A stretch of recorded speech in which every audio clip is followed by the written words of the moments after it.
Hola, soy la Basmati, de nuevo con vosotros. Hoy os voy a hablar de alguien interesantísimo, un pintor muy interesante que a mí me encanta, que se llama Fernando Sobel. Ya sabéis que forma parte del grupo El Paso, que son, a ver si me acuerdo de todo, Rafael Canogar, Luis Feito, Juana Francés, cada uno es la primera vanguardia que hay en España, de verdad, contestataria con el régimen. Luis Feito, Juana Francés, cada uno era de una punta, Juana Francés era alicantina, yo qué sé, Saura era de Huesca, Manolo Millares, Manuel Rivera, Antonio Suárez, Antonio Saura y el escultor Pablo Serrano, que no sé si era de Teruel, algo así. Bueno, he cogido un extracto suyo que lo voy a leer. Dice Fernando Sobel: mi pintura siempre ha sido tranquila, busco el orden en todo lo que me rodea, en el orden, en el sentido más amplio de la palabra. Busco la razón de la belleza. Me impresionó hace tiempo que en el lenguaje en japonés una sola palabra quería decir limpio y bello. Él es muy meticuloso, muy ordenado. Es decir, una cosa, voy a intentar hacerlo breve, a ver si soy capaz alguna vez. Él es un niño bien, familia rica, que nace en Filipinas, su familia hijo de españoles, y entonces se educa entre Filipinas, España y Suiza. Pero después hace filosofía en Harvard y hace un doctorado allí, pero decide ser pintor. Todo parecido con la realidad es mera coincidencia. Entonces, una persona que es políglota en Filipinas me parece que tiene como una cátedra de arte oriental o escritura oriental, algo así. Ha viajado por todo el mundo, conoce todo. Bueno, y solamente deciros, lo adelanto, que al final, como a mitad de su vida, muere muy pronto, con 60 años. Conforme voy cumpliendo años, me parecen más jóvenes. Él crea el Museo de Cuenca, que os lo recomiendo porque es simplemente excepcional. Es el primer museo de arte abstracto que se hace en España. Mirad, yo podía haber hablado de Fernando Sobel contando su vida a través de las diferentes series que tiene, porque la primera serie es Saeta. Él tiene una dolencia en la columna vertebral, se llama Fernando Sobel de Ayala y Montojo. Voy a intentar hacerlo más ordenado. Nace el 27 de agosto de 1924, creo que muere en el 84. Él nace en Manila, Filipinas, y digamos tiene una primera educación infantil en Filipinas, luego en España, pero luego lo mandan a Suiza porque sabéis que los colegios en Suiza, aparte de carísimos, hablan 5 idiomas, ¿saben? Entonces, porque en Suiza se hablan 3 o 4, pero vamos, que es también uno de los encantos que son, aparte de que estudian niños de todos los lugares del mundo, es muy políglota, salen de allí que controlan varias lenguas. Bueno, pertenece a una familia muy influyente en Filipinas. Es uno de los más importantes pintores abstractos españoles del siglo XX. Es cotizadísimo. Bueno, íbamos por Estados Unidos, por Harvard. Él tiene, supongo que en aquella época estudiaría mucho, una dolencia muy seria en la columna vertebral. Entonces tiene que guardar reposo. A raíz de que guarda, él ya en el año 49 ya ha hecho filosofía, ya ha leído el doctorado, pero y quiere, supongo que está haciendo, quiere ser pintor, supongo que ha tenido que hacer, guardar cama por ese problema de espalda. Entonces se coge allí mismo en Estados Unidos, está viviendo el expresionismo abstracto, que ya sabéis que ya ha acontecido la Segunda Guerra Mundial y ya hay toda una generación que está marcada por el desastre, la posguerra. Nada más que en Estados Unidos es la primera vanguardia norteamericana como tal, autóctona, que tiene muchísimo éxito y se convierte en Star System, estrellas del sistema. Son como los jugadores de ¿cómo se llama?, de fútbol americano, que son famosísimos, aunque termina como el Rosario y la Aurora, uno suicidado, el otro ahorcado, bueno, no todo hay que decirlo, ¿no? Y él tiene muchísima influencia de ellos, y entonces él va a buscar, no tiene formación pictórica, siempre le ha gustado hacer cuadernos, es buen dibujante, aunque sea un abstracto, es muy buen dibujante. De hecho, en Cuenca está toda su obra y hay, bueno, toda su obra no, porque está por todos los museos del mundo, pero hay un fondo de obra suyo grande junto con otros pintores, ¿no? Y hay 147 cuadernos de campo. Cuadernos de campo son cuadernos en los cuales tú abocetas y llevas el proceso de una obra, pero él lo llevaba siempre encima, y entonces si se sentaba en una estación a esperar el tren, pues pintaba las vías del tren y la estación. Que tenía que hacer cola para no sé cuánto, pues lo dibujaba o lo pintaba, llevaba siempre acuarela y tal. Y tiene 147 cuadernacos que son así, que durante toda su obra, él dice que es un pintor académico, que él hace collage con la fotografía, ¿eh? Y tiene mucha obsesión con el Schuker, que es cuando hace el museo y todo eso, se asienta en Cuenca. El museo es una pasada de bonito, lo recomiendo, ¿eh? Pinta las hoces del Schuker otras veces en la orilla, y depende de cada etapa de su vida, hace una serie, hace otras que tienen, pues, por ejemplo, los años 50, cuando conoce el grupo El Paso, él solamente pinta en blanco y negro, porque dice que el resto sobra. Sin embargo, cuando hace La Saeta, que es la primera serie que hace, pues es totalmente distinta. Después tiene un periodo que tiene también colores, que no me sé cómo se llaman, no me acuerdo cómo se llaman todas sus series, pero no tiene muchísimas series, se muere con 60 años, tiene muchísimas series. Tienen unas cuantas series que marcan como determinada etapa en su vida. Ya sabéis que, bueno, iba por los informalismo, el informalismo lo que hay en Europa y el expresionismo simultáneo, son simultáneos en el tiempo. Nada más que en Europa ha acontecido la Segunda Guerra Mundial. Socorro, que se están tirando mis gatos por la... Por favor, no os tiréis, esperad que termine el vídeo. Se llevan como el perro y el gato, nunca mejor dicho. Bueno, estamos con el expresionismo abstracto, que es en Estados Unidos, los abstractos. Y después tenemos simultáneo en el tiempo en España, bueno, en España y en Europa, el informalismo, que son totalmente diferentes. Ellos se dedican más a la gestualidad, se dedican a rascar, a punzar. Porque es que la guerra ha sucedido aquí, los que se han muerto han sido compañeros suyos de, yo qué sé, de vida. Han muerto 24 millones de rusos más no sé cuántos millones de europeos, americanos también, por supuesto. En Estados Unidos es diferente, la guerra no ha sucedido en su suelo, aunque ha tenido numerosas bajas también. Y bueno, y ahora los que van a triunfar en el expresionismo abstracto americano van a ser chicos llegados a diferentes puntos de Estados Unidos, como Rothko y tal, que son segundas generaciones de familias que han emigrado a Estados Unidos. Rothko, por ejemplo, era judío y ucraniano, y entonces decía que los críticos dicen que pintaba siempre como losa y tal, porque una noche llegaron los cosacos a su aldea, que vivía, era procedente de una aldea, y entonces le hicieron cavar una fosa común gigantesca y amenazaron que lo iban a matar a todos, los viejos, a los niños y todo, y lo iban a enterrar ahí, y vivieron un total terror. Después no los mataron, pero vivieron bueno, pero los padres dijeron: nos vamos ya, con lo puesto, da igual que no tengamos dinero, y se fueron a Estados Unidos. Y él se suicida cuando es un pintor bastante consagrado, pero la mayoría de ellos se suicidan.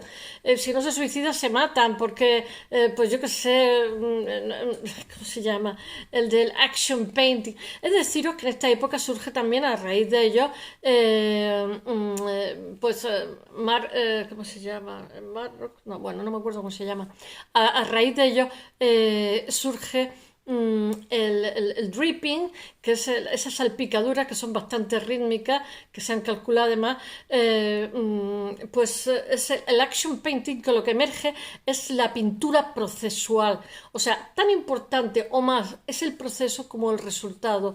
El arte se ve desde otra perspectiva, tiene un vuelco. Esa pintura procesual supone un antes y un después. Bueno, lo que estaba diciendo es que a raíz de la Segunda Guerra Mundial se quiebra el monolito occidental, y entonces la capitalidad de occidental, bueno, la capitalidad del mundo pasa de París a Nueva York.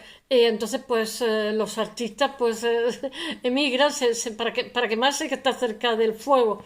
Y Europa, sin embargo, ha sido la víctima. En su suelo ha ocurrido todas las catástrofes y entonces hay toda una generación que está muy marcada. Después, los poperos que van a emerger en los 50 también, pero sobre todo predominarán más en los 60, se van a reír mucho de esa seriedad, de cómo se creían el personaje, los expresionistas abstractos, ¿no? Americanos y también los informalistas nuestros, porque el pop se da en el primer mundo, en los países desarrollados, en Inglaterra, Estados Unidos, etcétera, también en Francia, etcétera. Bueno, pero ahora estamos con Fernando Zobel. Él está en la universidad, ha terminado la universidad, ha terminado el doctorado y entonces toma clase con un matrimonio de allí, un matrimonio pintor, y hace su primera exposición allí. Bueno, empieza a pintar tras una lesión de columna, como os he dicho, que le mantiene inmóvil durante una temporada bastante larga.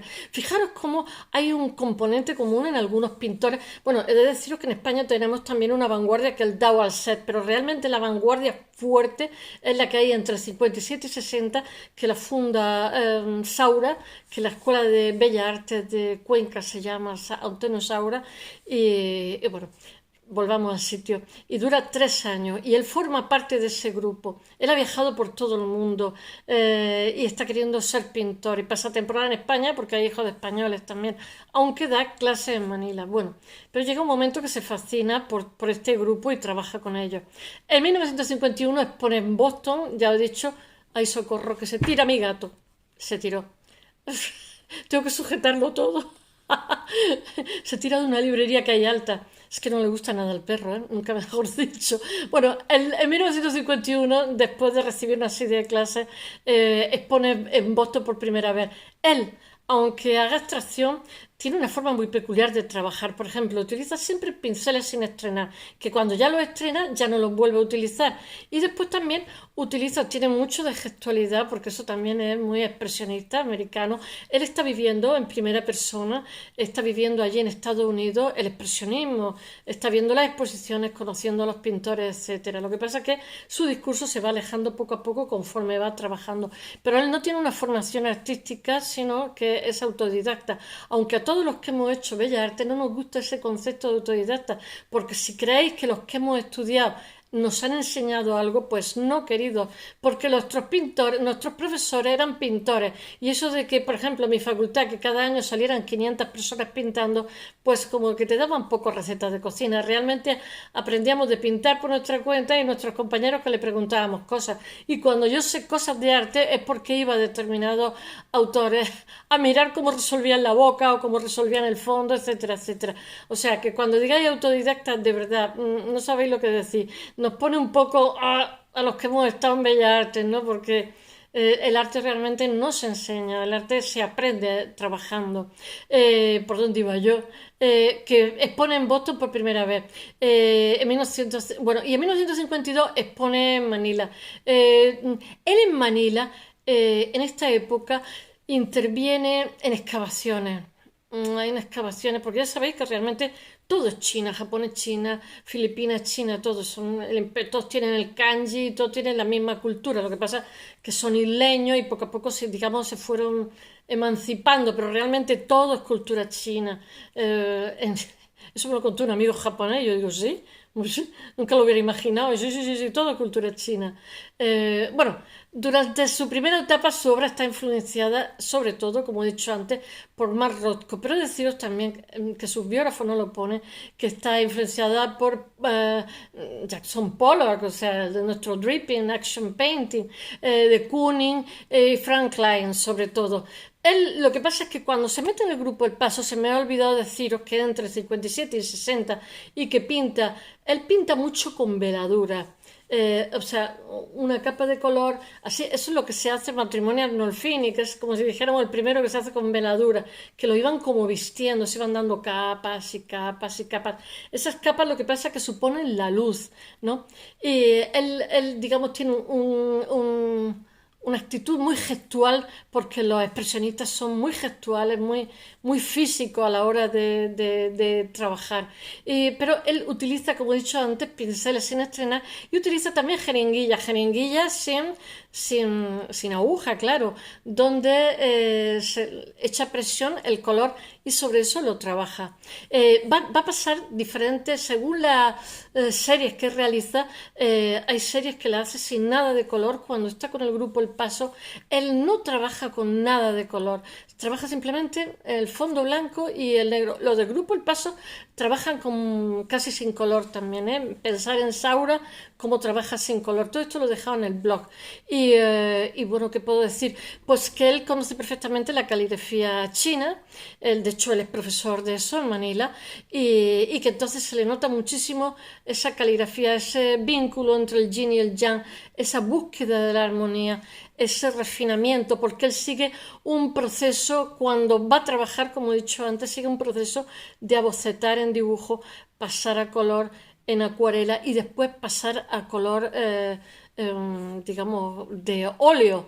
Hay todo un proceso de síntesis y bueno, eso es de una minuciosidad, y la gente cuando ve las pinturas abstractas se creen que es una cosa improvisada. Pues hay que sí y hay que no. En el caso de este, que era una persona cultísima, con políglota, con una grandísima formación intelectual, no hay nada que no esté programado.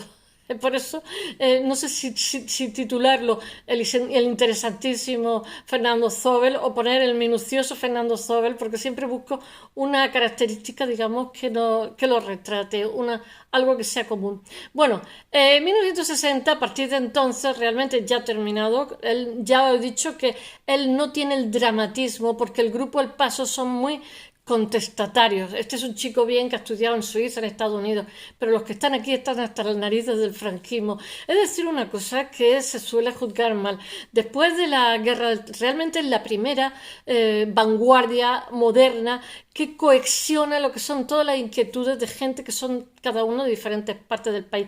Pero deciros que después de la guerra civil, aunque esta es la primera vanguardia española como tal, fuerte, la primera modernidad, por decirlo de alguna forma, vanguardia moderna, realmente hay unos salones de otoño y se hacen grupos, el grupo Altamira, los indalianos, como he dicho, el Parpalló, etcétera, etcétera. Después surge el Dao al Set. Hay una inquietud de arte, y entonces en España, debido a que tenemos un bloqueo que nos lo hace el año 46 Estados Unidos por país fascista y por el genocidio que teníamos, porque había una represión sobre los civiles, como he dicho muchas veces, lo vuelvo a repetir, Lequerica hace un lobby que lo mandan a Estados Unidos, y entonces todos estos pintores más modernos que ya están descollando los promocionan. Antes, aunque son súper comunistas, socialistas, de todo el gobierno, o sea, Franco tenía asesores muy inteligentes que a la hora de vender la marca de España, para vendernos como un país democrático, conservador, realmente echaba manos de ellos. Y ellos, aunque se hacían mucho los rupturistas, como Antonio Saura, pues se dejaban mecer por la promoción del Estado. De hecho, Antonio Saura, el Estado lo promociona, como a tantos otros de estos del grupo El Paso, que eran muy contestatarios. Cuando llega la hora de la promoción, llega la hora de salir al extranjero y tal, pues se dejan hacer por el mecenazgo de papá Estado, la verdad. Y, o sea, lo que pasa es que son bastante desmemoriados cuando, como he dicho en otras ocasiones, se les pregunta sobre el tema de que estuvieron bastante, se dejaron querer por el franquismo, por la dictadura, y ellos se hacen los desmemoriados. Pero bueno, así todo, no le vamos a quitar hierro, ni le vamos a quitar valor a este movimiento que hubo. Para un artista es muy complicado promocionarse, porque aunque, digamos, la pintura tiene una intención, de buenas intenciones, está empedrado el infierno, y promocionarse, el mercado del arte es mercado en estado puro. O sea, ya puedes tener padrinos, porque el que no tiene padrino no se bautiza. Así son las cosas. Bueno, su obra tiene una grandísima evolución, desarrollando un estilo propio en el que la caligrafía japonesa, como he dicho antes, tiene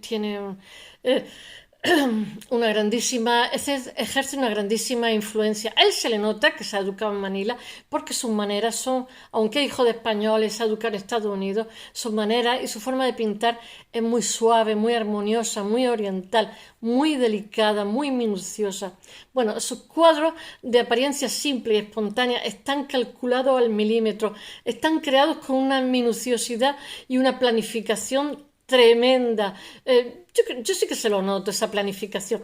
En 1963 descubre la ciudad de Cuenca, a la que le lleva un amigo suyo grande, Gustavo Torner, y ambos son cofundadores bueno, y junto a Manolo Millares y Gerardo Rueda fundan el Museo de Arte Abstracto, el primer museo de arte abstracto que hay en España, genuino, en las casas colgadas de Cuenca. O sea, que tiene más años que un constipado esto. Siendo en la actualidad el lugar más emblemático, en él se pueden, ¿cómo se dice?, admirar, además de la obra de los tres creadores, ellos como museo tienen un fondo que intercambia y también reciben obras de otros lugares. Es un lugar, bueno, y después todos los compañeros del Paso también donan obras suyas, Antonio Saura y tal. En fin, es como también una foto de la época. También tienen pintura de otros artistas como Millares Chirino, Sempere Alicantino y Saura, entre otros. Tienen muchísimo, muchísimo más. El prestigio como pintor de Sobel es enorme y es muy cotizado. Tiene cuadros por todo el mundo. Sus obras se pueden admirar en los museos más importantes del mundo y participa en más de 150 exposiciones. Como he dicho, tiene 147 cuadernos de campo en los que lo estoy viendo en el museo que se exponen allí, coge y hace una fotografía, por ejemplo, de un frontis, porque la visión que tiene del Xúquer, que lo pinta muchísimo, el Júcar, pues lo que hace es fotografiarlo y entonces hace collage, mezcla fotografías de panorámica y sobre eso trabaja, hace una acuarela y sobre eso saca un cuadro y es interesantísimo. Yo lo único que veía en su acuarela eran los cipreses, el resto suponía que eran otras cosas, pero las cosas que hacen muy bonitas. Entonces a lo mejor estás viendo un cuaderno de campo y de pronto se despliega una acuarela gigantesca o está esperando en un sitio y pinta a la gente que hay esperando, sentada, aburrido y tal. Bueno, 150 exposiciones colectivas y realiza más de 40 exposiciones individuales. Muere con 60 años de forma repentina en Roma y está enterrado en el cementerio de no sé qué, de San Isidro en Cuenca, en un lugar bellísimo sobre la hoz del Xúquer, como dicen los valencianos, que es un río precioso. Bueno, espero que os haya gustado esta mañana, que vuelvo con un arquitecto.